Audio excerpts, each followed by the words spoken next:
I think Gervonta Davis is probably the greatest fighter around now, but he's got a tough fight coming up. I think I do have more skills than Mike Tyson, as far as like, I mean, when I say I have more skills than Mike Tyson, guys smarter than, like, at a lower weight class always have more skill. It's no heavyweight ever in life.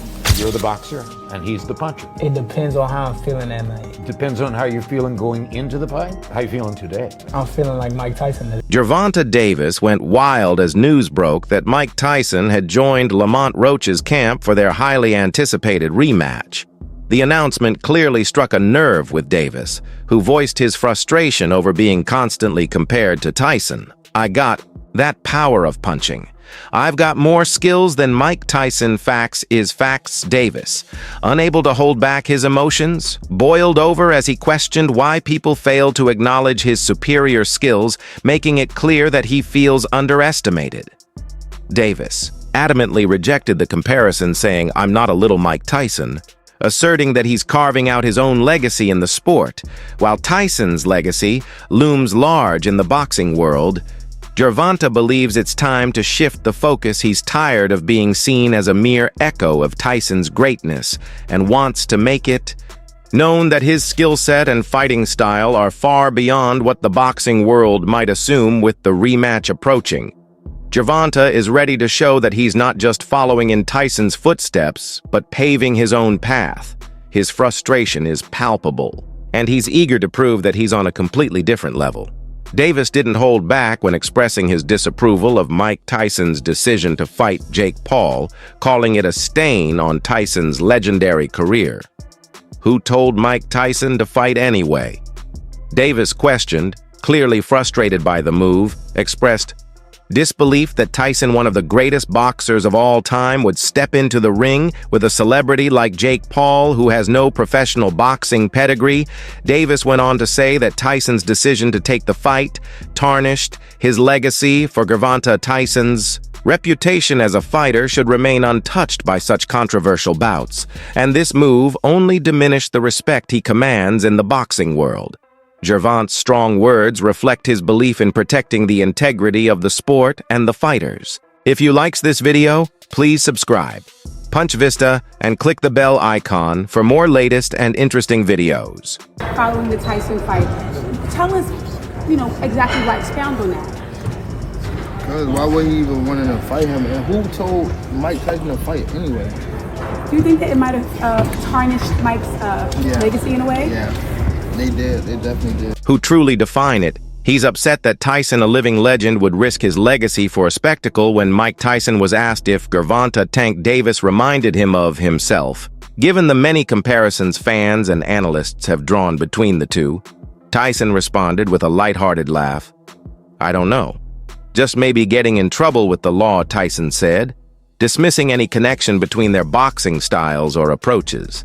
To the sport, for Tyson, the only real similarities seem to be their shared history of legal issues, something that has been a part of both their lives. Tyson was quick to clarify that the comparisons often made between him and Davis in the ring were not accurate.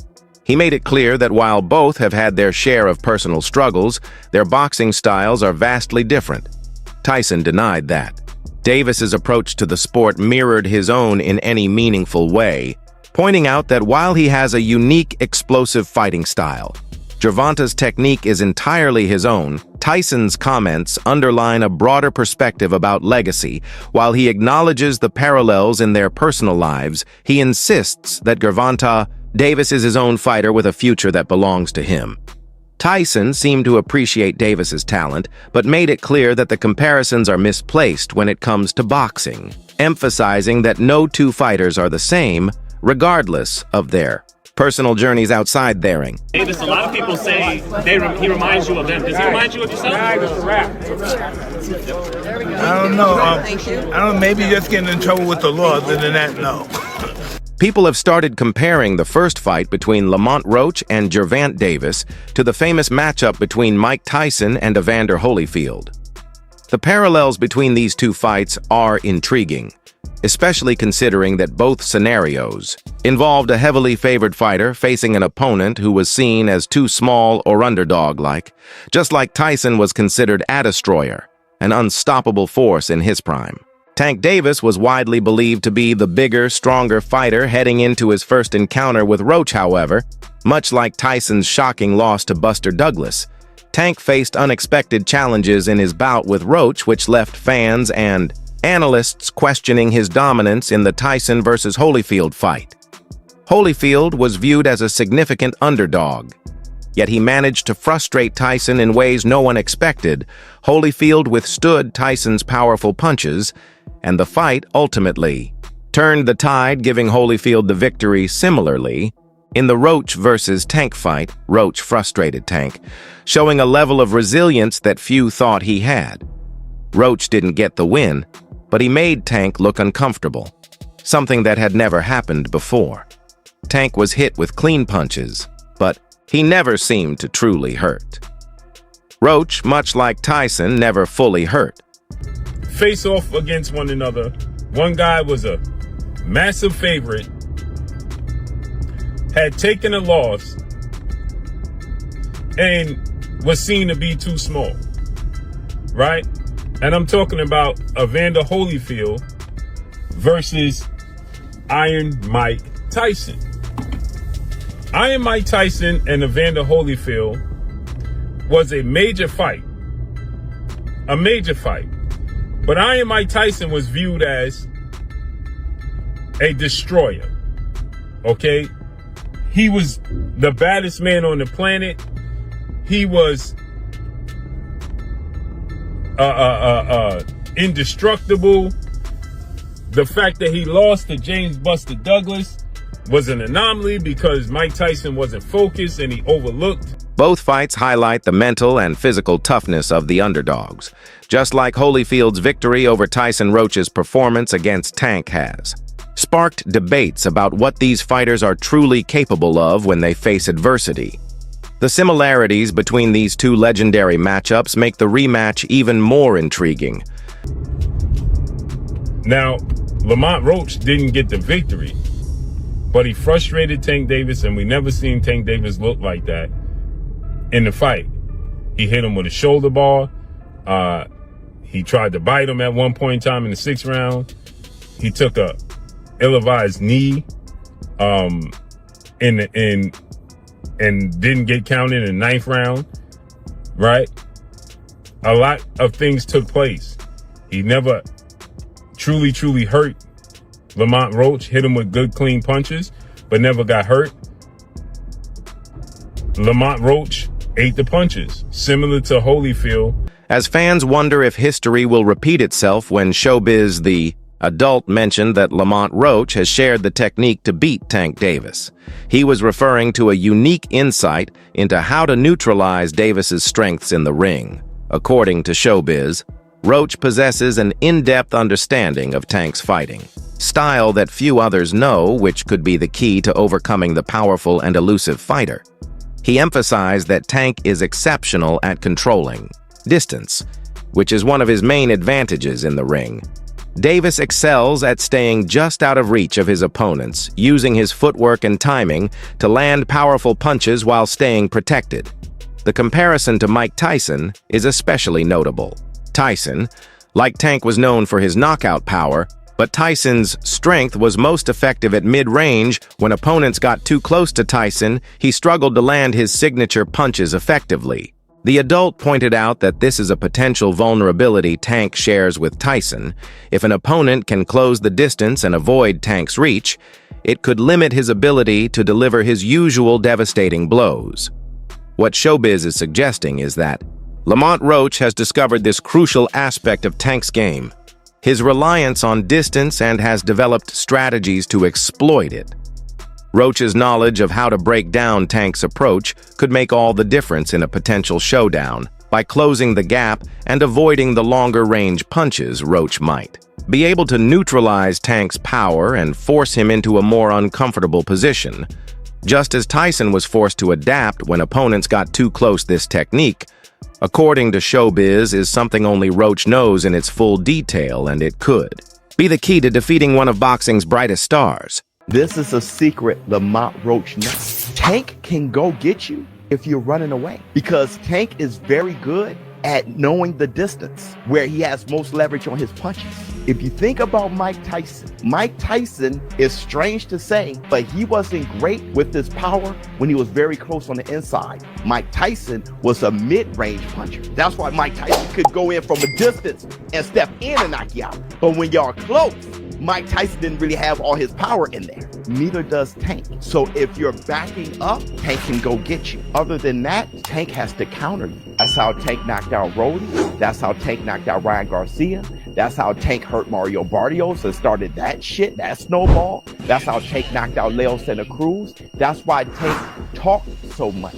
He needs you punching. Gervonta Davis has made some bold statements in recent interviews, asserting that while Mike Tyson possesses both power and skills, he himself has the whole package in boxing. Davis believes his combination of punching power and boxing IQ is superior to Tyson's, claiming that his understanding of the sport and ability to adapt inside the ring make him a more complete fighter by saying this. Gervonta seems to be positioning himself as not only a powerful puncher, but also a strategist, someone who can read the ring and control the fight at a higher level than Tyson did in his prime.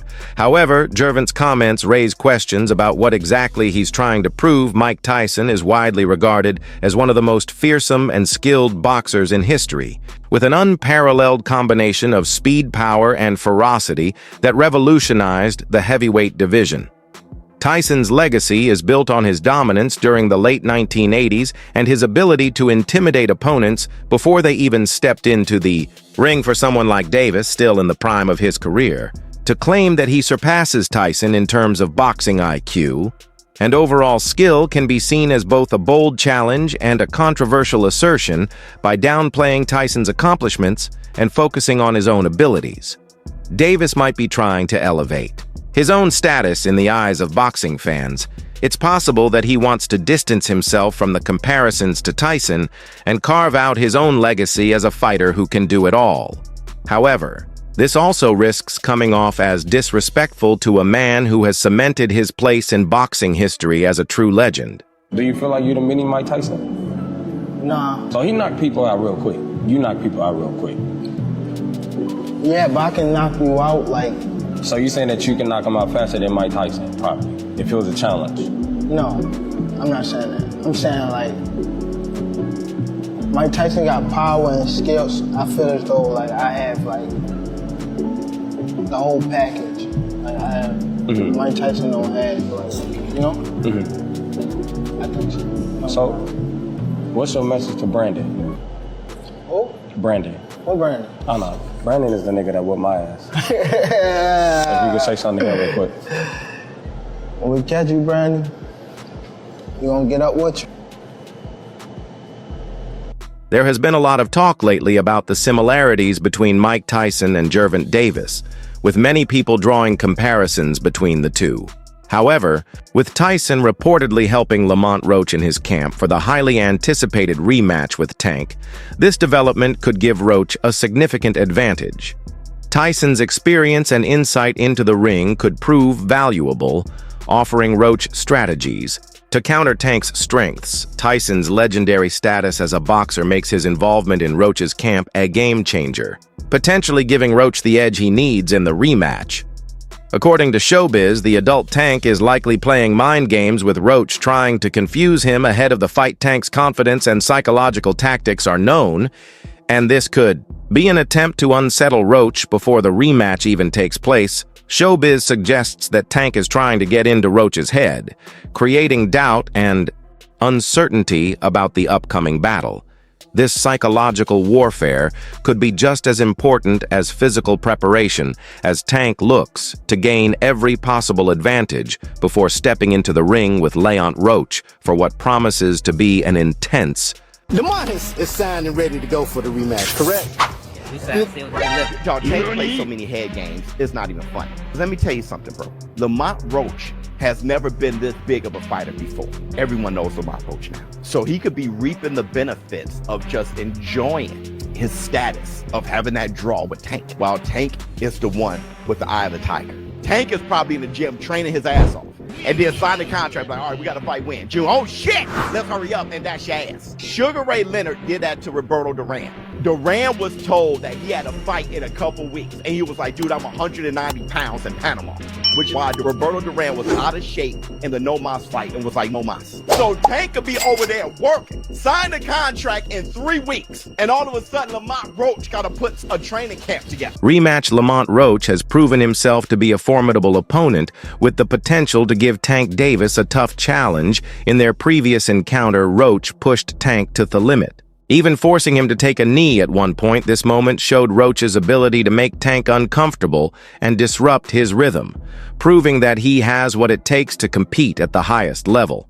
However, boxing is a business, and despite Roach's potential, the dynamics of the sport are often dictated by promotions, opportunities, and matchups, while Roach has the skills to cause problems.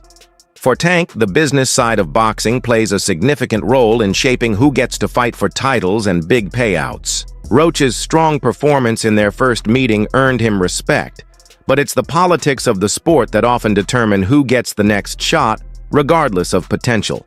Lamont Roach definitely earned my respect tonight. Definitely one of the first fighters to put Tank to the test. Just matching fire with fire. That was a good fight. For me, I need to see a rematch ASAP. But yeah, Tank definitely took the knee 100%. I see Roach winning that 7-5 personally. But boxing is business, so they were never going to let him have that win. Roach's timing was on point though. No easy knockouts tonight. Sharp counters like. Real, very good fighter, very good fighter. Let me know what you guys think, if that robbery was fair or not. Leave it in the... Abel Sanchez, a well-known boxing trainer, has weighed in on the upcoming rematch between Tank Davis and Lamont Roach, offering his perspective on the outcome. While many believe that Tank will dominate in their match, Sanchez suggests that the first fight was simply a case of Tank having a bad night. He believes that Tank's performance was below his usual standards, and that the rematch will be a different story. Sanchez is confident that Tank will come into the ring more prepared and focused this time, making it easier for him to secure the win. Sanchez's comments reflect the belief that Tank's talent and skill level are far superior to Roach's, and that any struggles in the first fight were more due to Tank's lack of focus or off night rather than Roach's abilities. Sanchez suggests that Tank has the tools to avoid the same mistakes and handle Roach with ease in their match. While Roach has shown that he is capable of pushing Tank to his limits, Sanchez feels that Tank will correct any flaws and prove why he's one of the top fighters in the division. This perspective gives fans a glimpse of what Sanchez expects from Tank in the second fight, with the expectation of a more decisive victory. I think Gervonta had a bad night. I look for a tough fight in the next fight, but I still see Gervonta winning. I think Gervonta will win in a little easier this time. But Roach is a heck of a fighter. He's going to give everybody a hard, anybody that fights is going to give a hard time. But I do think that Davis had an off night. I spoke to Eddie Hearn and he said he wanted to make the Shakur-Tank fight straight away. Obviously now Tank's going into the rematch. That won't happen yet, but when it does happen, Eddie's still adamant that could happen this year or straight after the Roach fight. How do you see that fight playing out? Between who? Shakur and Tank. I still think Tank is the elite in the division. It's a difficult fight also, but I don't think Shakur will be as difficult as Lamont Roach was. Mikey Garcia expressed his belief that Gervonta Davis will win the rematch against Lamont Roach, largely because Tank will make the necessary adjustments to his strategy. Garcia pointed out that in their first fight, Tank didn't fight at his best and ended up giving away too many rounds. He believes Tank will come into the rematch more active and focused, making it easier for him to secure the win. Garcia is confident that Tank will take the lessons from the first fight and be more disciplined in the second, avoiding the mistakes that allowed Roach to gain some ground in their initial encounter. However, Garcia also gave credit to Roach for his performance, acknowledging that he exceeded expectations and even felt Roach was robbed of a victory, particularly in regard to a knockdown that was not counted. Garcia believes the controversy surrounding the first fight, especially the disputed knockdown, could work in Roach's favor by adding intrigue to their rivalry. This could lead to a potential trilogy where the fighters meet again, potentially creating more opportunities for Roach than he might have initially had Garcia's remarks suggests that while Tank is favored to win the rematch, Roach's performance in the first fight should not be overlooked. The controversy and competitive nature of their rivalry could keep the door open for more exciting matchups between the two, possibly turning their story into a lasting rivalry in the sport. I think Tank wins in the rematch. Why? I think he'll make the right adjustments, and he won't take too long to fight. He kind of gave a lot of the round away sometimes. I think he'll be more active and he'll win. But big props to Roach for his last fight and performance. Fuck, surprised everybody. Right. I think he was robbed from the victory. Again, that knockdown should have been a knockdown. Right. But whatever, he gets a rematch, you know. And maybe they get a third fight, you know, after that. Who knows? Maybe it turns the market back out. Maybe it turns out to be another great fucking matchup, and they say, you know what, let's run it back. Right. And maybe that controversy from the first fight actually helps Roach get 3 fights out of it instead of just the one, or you know, you never know. So hey, things happen for a reason, and I think he did really well in his first one. Hopefully he puts on a great fight, even if he were to lose, but in a great fight. That's it for today's video. Stay tuned until next time.